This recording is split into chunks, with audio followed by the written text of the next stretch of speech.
Hello नमस्कार दोस्तों, स्वागत है आप सभी का स्टडी संग्राम के यूट्यूब चैनल पर। बीएड प्रवेश परीक्षा 2023 गवर्नमेंट कॉलेज के सपने को साकार करने के लिए 2011 से अब तक के प्रश्न जो हैं हिंदी का संकलन आपके लिए शुरू कर दिया गया है। आप कंटिन्यू प्रिपरेशन करने के लिए रोज 8 बजे जरूर जुड़िए।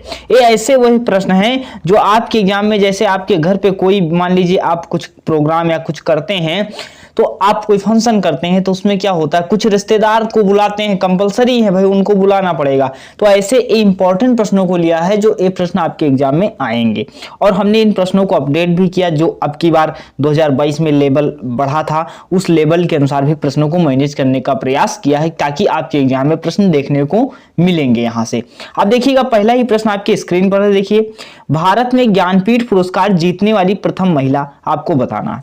अब आपको हम अगर पूछने ज्ञानपीठ पुरस्कार प्रथम बार किसे मिला था, ये आपको पता होना चाहिए, क्योंकि आपके एग्जाम में पूछा जा चुका है। तो जी शंकर कुरूप को सर्वप्रथम क्या है, ज्ञानपीठ पुरस्कार मिला था। ये आप नोट कर सकते हैं, जी शंकर कुरूप को सर्वप्रथम ज्ञानपीठ पुरस्कार मिला था, अगर पुरुष की बात करते हैं। और इनको किस भाषा के लिए मिला था, तो मलयालम भाषा के लिए मिला था। किस भाषा के लिए, मलयालम भाषा के लिए मिला था।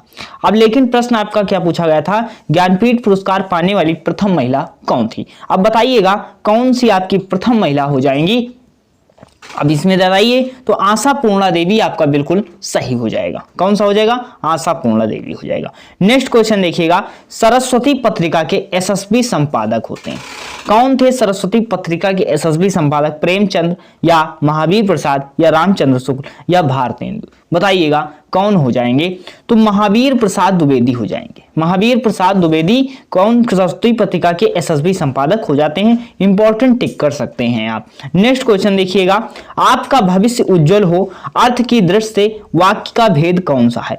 अब अर्थ की दृष्टि से पूछा है, भेद कौन सा है, इसकी हम ट्रिक आपको बता दें। जैसे आप किसी को क्या दे रहे हैं, कुछ अपने मन से कहेंगे, आशीर्वचन देंगे, कुछ वचन ऐसे देंगे कि खुश रहो, एग्जाम क्वालिफाई हो जाए, जैसे हम आपको दें ये आपको एग्जाम निकल जाए। तो ये सब कौन से वाक्य होते हैं, ये सब हम अपनी इच्छा से कह रहे हैं। मतलब क्या कह रहे हैं, इच्छा से कह रहे हैं, तो इच्छावाचक वाक्य होंगे। इसमें कोई प्रश्नवाचक होता तो प्रश्नवाचक लगा होता। निषेधात्मक कोई वाक्य नहीं, आज्ञा तो दे नहीं रहे कि आपका भविष्य उज्जवल हो, अर्थात हम अपनी इच्छा से कह रहे हैं। तो आपका 6 का क्या हो जाएगा, ऑप्शन नंबर सी बिल्कुल सही हो जाएगा। ये सभी टॉपिक आपको कवर करवाए जाएंगे। आप नोटिफिकेशन ऑन करे रहिए, जब आपको अपडेट मिलते रहेंगे कि क्लासें जैसे हम अपलोड करेंगे। पुल्लिंग शब्द पूछा गया है। पुल्लिंग शब्द क्या होते हैं, पुरुष जाति का बोध कराते हैं। पुल्लिंग शब्द क्या होते हैं, पुरुष जाति का बोध कराते हैं। अब पुल्लिंग शब्द सर कैसे 10 20 50 तो पुल्लिंग शब्द है नहीं, याद नहीं कर सकते। अब आपको इसमें क्या है, कुछ अपने हिसाब से ट्रिक लगानी पड़ेगी। तो वह ट्रिक कौन सी हो सकती है, जैसे हम आपको बताते हैं। जैसे हमने कहा कि रात हुई, रात हुई, अभी हम आपसे कहते हैं कि रात हुई, तो आपको ये लग गया कि यह स्त्रीलिंग शब्द है। अगर आपसे कोई पूछेगा कि रात कौन सा शब्द है, तो स्त्रीलिंग हो जाएगा। सर बात हुई, अभी मान लीजिए बात हुई, तो बात भी तो हुई है, रात हुई, तो ये भी स्त्रीलिंग हुआ। अब क्या है सर, गीत गाया, गीत क्या होता है सर, गीत गाया होता है। तो क्या होता है, आपसे पूछा क्या था, इसमें पुल्लिंग शब्द पूछा था, तो गीत गाया, तो गीत गाया क्या हो जाएगा, आपका या आ प्रत्यय आ रहा है, तो जब क्या होगा, आपका क्या हो जाएगा, गीत आपका क्या हो जाएगा, पुल्लिंग शब्द हो जाएगा। समझ में आ जाना चाहिए। अब आप कर लेंगे पुल्लिंग स्त्रीलिंग, इस ट्रिक को लगा करके ऐसे प्रश्न अगर आ जाते हैं। सर्वनाम के भेद कितने होते हैं, आपके एग्जाम में प्रश्न पूछा जा चुका है। भेद से आपके 1 से 2 प्रश्न आपके एग्जाम में देखने को मिलते हैं, चाहे वह रचना के आधार पर शब्द हो, कल हमने बताया था। अब आज सर्वनाम के भेद हमने आपसे पूछा है कि कौन से होते हैं, बताइएगा।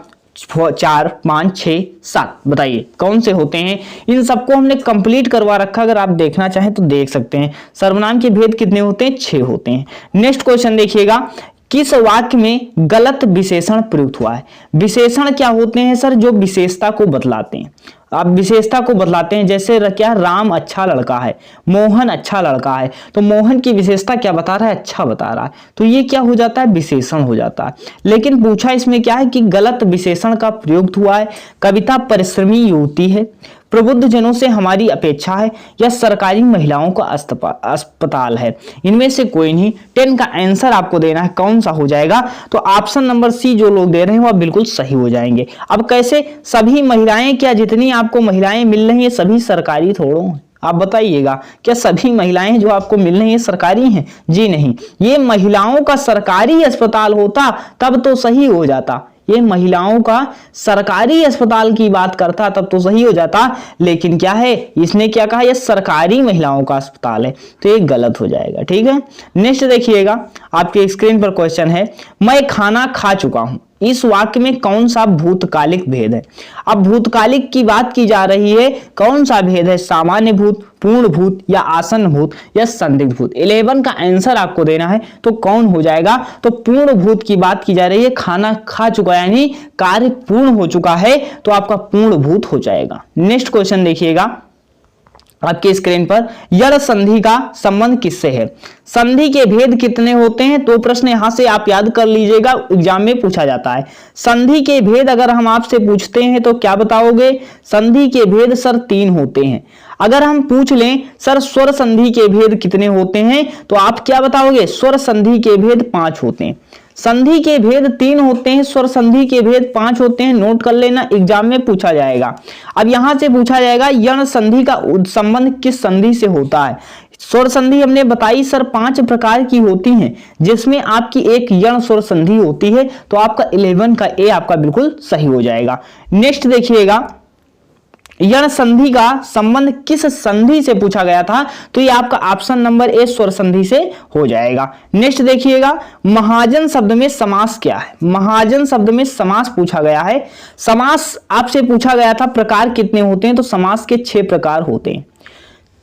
द्विगु समास में पहला शब्द संख्यावाची होता है, जैसे आपका नवरत्न कहीं मिल जाए, नवरत्न में कौन सा समास होगा? तो आपका द्विगु समास होगा। आपसे अगर पूछ ले चौराहा अगर दे दिया जाए, जो कि यूपी टेट और बीएड में बार बार पूछा जा चुका है, चौराहा कौन होता है? सर द्विगु समास होता है। अगर इसी तरह आपको दे दिया जाए माता पिता दे दिया जाए, तो माता पिता में कौन सा समास होगा? तो माता पिता में आपका द्वंद्व समास हो जाता है। क्या हो जाता है? द्वंद्व समास हो जाता है। अगर आजन्म दे दिया जाए, आजन्म दे दिया जाए, तो आपका कौन सा समास हो जाएगा? तो आपका अव्ययी भाव समास हो जाता है। ये सभी प्रश्न आपके एग्जाम में पूछे गए हैं। अब महाजन पूछा गया है, तो क्या बताई जा रही है? महान है जो जन, मतलब कर्म के बारे में, मतलब कर्मधारय समास आपका हो जाएगा। क्या हो जाएगा? कर्मधारय समास आपका बिल्कुल सही हो जाएगा। नेक्स्ट क्वेश्चन देखिएगा, उपयोग का विलोम बताइए। विलोम का क्या होता है? उल्टा हो जाता है या व्युत्क्रम हो जाता है। अब विलोम का बताइए, समुपयोग होगा, निरुपयोग होगा, सदुपयोग होगा या अनुपयोग होगा? दीजिए वो महावीर आंसर दें जो लोग गवर्नमेंट कॉलेज चाहते हैं। अब बताइए कौन सा उपयोग का विलोम होगा? अब उपयोग का जो सदुपयोग दे रहे हैं वह बिल्कुल गलत हो जाएंगे। उपयोग सदुपयोग क्या भाई, एक ही चीज तो हो जाएगा, उपयोग सदुपयोग। अब यहाँ पे उपयोग का जो लोग अनुपयोग दे रहे हैं वह क्या क्या हो जाएंगे? वह सही हो जाएंगे। आपके अकाउंट में 2 नंबर चले गए, 2 नंबर से आप आगे चल रहे हैं। नेक्स्ट क्वेश्चन देखिएगा, पत्थर का पर्यायवाची नहीं है। पत्थर का पर्यायवाची नहीं है। अब इसमें इस तरह के प्रश्न में नहीं आपको देखना है, और आप अगर एक प्रश्न भी जान रहे हैं तो आप प्रश्नों को कर सकते थे। सर प्रस्तर क्या होता है? सर उपल क्या होता है? पाहन क्या होता है? पसन क्या होता है? अब देखिएगा 16 का आंसर देना, तो पस्तर जो होता है आपका पत्थर का पर्यायवाची होता है, उपल जो होता है आपका पत्थर का होता है, पाहन भी जो होता है पत्थर का होता है, जबकि पसन जो होता है आपका पत्थर का नहीं होता है। नेक्स्ट क्वेश्चन देखिएगा, मीन का समानार्थी प्रश्न क्या है? आपके एग्जाम में पूछा भी गया था, 2021 के एग्जाम में था, प्रश्न देखने को मिला था कि मीन का पर्यायवाची क्या है? समानार्थी पूछ ले या समानार्थी पूछ ले।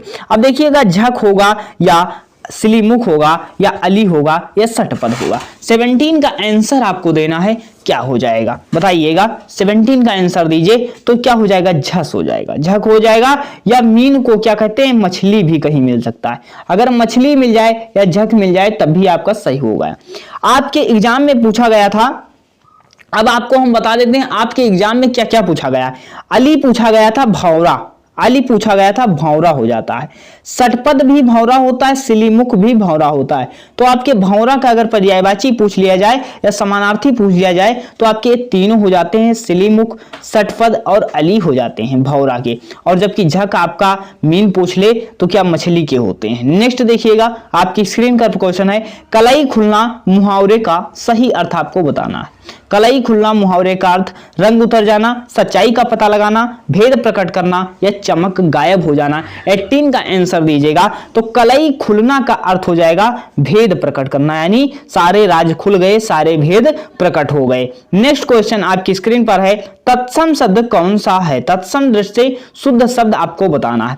तत्सम शब्द जो होते हैं आपके कौन से होते हैं, या सबसे पहले आपको नोट कर लेना है सर, तत्सम शब्द संस्कृत के शब्द होते हैं, और संस्कृत से आए शब्द जो होते हैं वह तत्सम होते हैं, और संस्कृत से जो हिंदी में परिवर्तित हो गए हैं वह तद्भव शब्द होते हैं। अब पूछा तत्सम शब्द पूछा है, शब्द तत्सम शब्द कौन सा शुद्ध है? 19 का आंसर देना है। तो आपका कौन हो जाएगा सर? साटिका हो जाएगा। क्या हो जाएगा? साटिका आपका बिल्कुल करेक्ट हो जाएगा। नेक्स्ट देखिएगा आपकी स्क्रीन पर है, शुद्ध वर्तनी वाला शब्द चुनना है आपको। शुद्ध वर्तनी बताइएगा, सुपर्णखा होगा या सुपर्णखा होगा या सुपर्णखा होगा या ऑप्शन नंबर डी होगा, या कौन सा ऑप्शन होगा बताइए। आप इसमें वर्तनी छांटिए कि कौन सी होगी वर्तनी, आपसे गलत हो सकती है। सावधानी पूर्वक आंसर आपको देना चाहिए। तो सुपर्णरेखा होता है। क्या होता है? सुपर्णरेखा होता है, जो ऑप्शन नंबर डी आपका बिल्कुल सही हो जाएगा। नेक्स्ट क्वेश्चन देखिएगा आपकी स्क्रीन पर है, सूरदास की रचना नहीं है। अब यहां पे नहीं याद रखना है, पता लगे सूरसागर सूरसारावली कुछ लगा के चले आओ, एक छोड़ के चले आओ जो उनकी ना हो, नहीं ध्यान रखना है। तो आपकी जो होती हैं आप 32 में देखिएगा। अब सूरसागर की तीनों रचनाएं याद कर लीजिए। अगर पूछे सूरसागर किसकी है? सूरदास की। सूरसारावली किसकी है? सूरदास की। साहित्य लहरी किसकी है? सूरदास की। लेकिन चित्ररेखा किसकी हो जाती है? या भी तो है, तो चित्ररेखा जो है इनकी नहीं है, तो किसकी हो जाती है यह आपको बताना। 32 का आंसर दीजिएगा। तो ये आपकी जायसी की हो जाएगी। किसकी हो जाएगी? जायसी की रचना कौन हो जाती है? या आपकी सूरदास की रचना हो जाती है।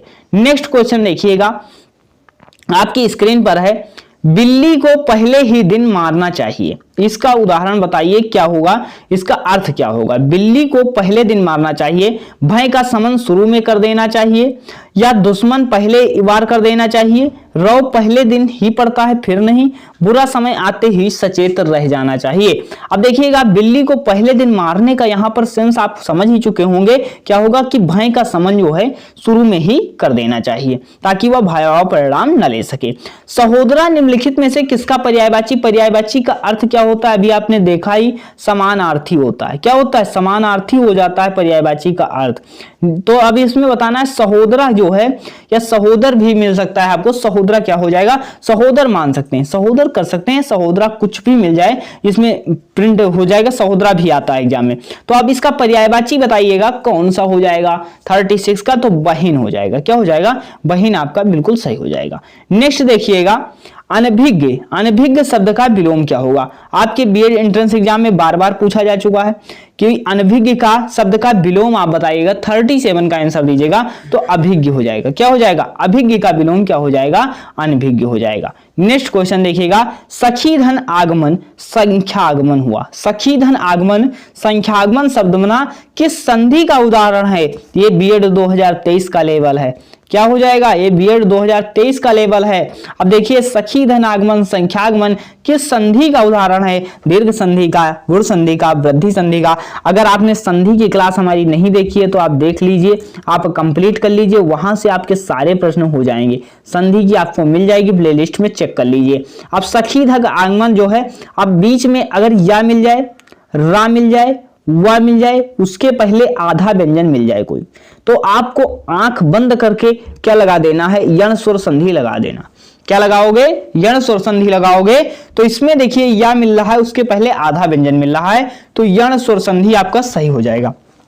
इसमें पूछा यण संधि तो यण संधि। अब इसमें पूछता कौन सी संधि, तो सर स्वर संधि अर्थात यण स्वर संधि आपका सही हो जाएगा। नेक्स्ट क्वेश्चन देखिएगा आपकी स्क्रीन पर है 40 नंबर, ससुर का तत्सम क्या होगा? तत्सम क्या होते हैं अभी हमने बताया भी है, संस्कृत के शब्द होते हैं, संस्कृत के शब्द होते हैं तत्सम शब्द। अब जो होते हैं सस्वर होगा, ससुर होगा, या ससुर होगा, या ससुर होगा, बताइएगा। आपका 40 का आंसर दीजिएगा। ससुर का तत्सम क्या होगा? तो ससुर हो जाएगा। क्या हो जाएगा? ये ऑप्शन नंबर सी आपका बिल्कुल करेक्ट हो जाएगा। हमने 25 से 30 प्रश्न लिए थे जो आपको करवाए हैं। इसी तरह क्लास कंटिन्यू हम 2011 से अब तक सारे प्रश्न इसी तरह करवा देंगे जो शाम के 8 बजे करवा रहे हैं। इसके बाद आपको एक एक क्लास में सारे वीडियो मिल जाएंगे। तो अगर आप कंटिन्यू तैयारी करना चाहते हैं बीएड एंट्रेंस की संपूर्ण तैयारी के लिए आप चैनल सब्सक्राइब कर लीजिए, वीडियो को लाइक कर दीजिएगा और अपने दोस्तों के पास भी हमारे उत्साहवर्धन के लिए आप शेयर कीजिए ताकि हम लोगों को ज्यादा से ज्यादा कंटेंट आपको दे पाएं। तो मिलते हैं नेक्स्ट वीडियो में, अभी तक यहीं तक, धन्यवाद।